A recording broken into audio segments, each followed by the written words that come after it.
প্রথমত আমরা রিলেশন করি, কিন্তু করার পরে ভালোবাসা হয় দুজনের ভিতরে, কিন্তু আসলে ভালোবাসাটা টিকিয়ে রাখা ব্যাপারটা অনেক গুরুত্বপূর্ণ।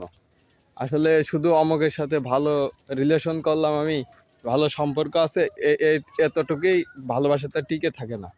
তো এমন একটা সম্পর্ক দরকার যাতে একজন কথা বললে আর একজন তার কথাটা মেনে নেয়, না হইলে আপনার সম্পর্ক টিকবে না।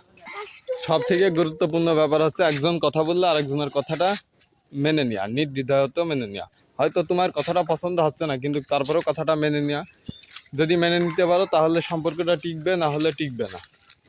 আর এমনিতে রিলেশন অনেকবার করা যায় অনেক, কিন্তু রিলেশন টিকিয়ে রাখে কয়জন, ব্যাপারটা আছে এই জায়গায়।